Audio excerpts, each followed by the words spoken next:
Dear friends, എല്ലാ PSC എക്സാംസിൻ്റെതും core ആയിട്ടുള്ള ഒരു ഏരിയ ആണ് ഇംഗ്ലീഷ്, മലയാളം, മാത്സ് എന്നതുള്ളത്. ഏറ്റവും കൂടുതൽ റാങ്ക് വാങ്ങിക്കുന്നവർ റിപ്പീറ്റഡ് ആയിട്ട് നമുക്ക് പറഞ്ഞു തരുന്ന ഒന്നാണ് മാത്സ്, മലയാളം, ഇംഗ്ലീഷ് എന്ന ഭാഗത്ത് നിന്ന് മാർക്ക് നേടണമെന്ന്. ഒറ്റ ദിവസം കൊണ്ടല്ല ആരും ഇത് പഠിച്ചെടുക്കുന്നത്. എല്ലാവരും കുറേശ്ശെയാണ് പഠിക്കുന്നത്. ഇപ്പം ഗ്രാമറിലോ ഇംഗ്ലീഷിലോ ഒക്കെ വീക്കായിട്ടുള്ളവരായിരിക്കും നമ്മൾ.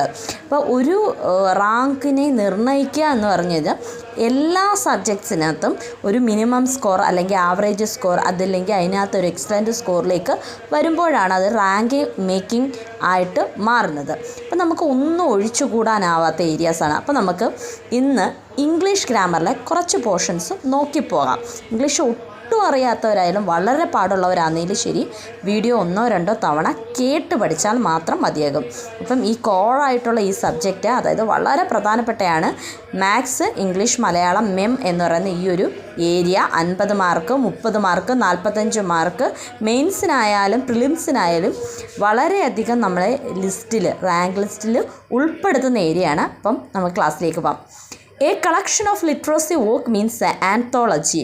A speech made without any preparation is extempore.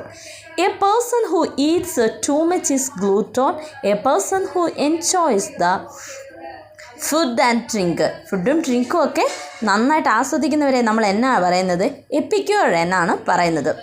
A protected and safe place is asylum. Mental asylum എന്നൊക്കെ പറഞ്ഞ് കേട്ടിട്ടില്ലേ? ഒരാളെ പ്രൊട്ടക്റ്റും സേഫുമായിട്ട് താമസിപ്പിക്കുന്ന സ്ഥലത്തിന് പറയുന്ന പേരാണ് അസൈലം. അതുപോലെ തന്നെ ഡെലിക്കേറ്റ് ആൻഡ് ഈസിലി ബ്രോക്കൺ, പെട്ടെന്ന് പൊട്ടിക്കാൻ കഴിയുന്ന സാധനത്തെയാണ് ബ്രിറ്റിൽ എന്ന് പറയുന്നത്. ഇത് move out of the one's country, ഒരു കൺട്രിയിൽ നിന്ന് മറ്റൊരു കൺട്രിയിലേക്ക് പോകുന്നതിന് നമ്മൾ എന്താ പറയുക? എമിഗ്രേറ്റ് എന്ന് പറയും അല്ലേ? A person who look at the bright side of things, എല്ലാത്തിൻ്റെയും നല്ല വശം മാത്രം കാണുന്ന ആളിനെയാണ് പെസിമിസ്റ്റ് എന്ന് പറയുന്നത്. ഇനി അത് the compensation for the damage or loss, നമുക്കൊരു നഷ്ടപരിഹാരം കിട്ടുന്നതിന് നമ്മൾ എന്നാ എന്ന് പറയുന്നത്? ഇൻഷുറൻസ് എന്ന് പറയും. A disease which spread by the contact, ഇതിനെയാണ് കൺടീജിയസ് എന്ന് പറയുന്നത്. A person who kills a king, regicide. ഇതൊക്കെ എനിക്ക് ഒരുപാട് തവണ നമുക്ക് PSCയിൽ ആവർത്തിച്ച് ചോദിച്ചൊരു ചോദ്യമാണ്. A person with long experience in a particular field, veteran എന്ന് പറയും. The fear being in closed space is claustrophobia.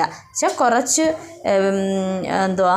Closed ആയിട്ടുള്ള പ്ലേസിലിരിക്കാനുള്ള ഭയത്തെ, ഈ ഫോബിയ എല്ലാം ഭയമാണെന്ന് മനസ്സിലായല്ലോ. ഇനി a person who sacrifice his life for A cos, മെട്രിയർ, അതായത് രക്തസാക്ഷി എന്നൊക്കെ പറയത്തില്ല, ഒരു ആവശ്യത്തിന് വേണ്ടി മരിക്കുക.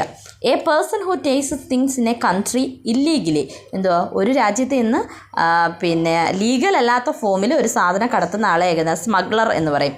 The tendency to drive a pleasure from inflicting pain, sadism, അതായത് മനഃപൂർവ്വമായിട്ടൊരു വേദന ഉണ്ടാക്കുക അല്ലേ? സാഡിസ്റ്റ് ബിഹേവിയർ ആണെന്ന് പറയത്തില്ലേ?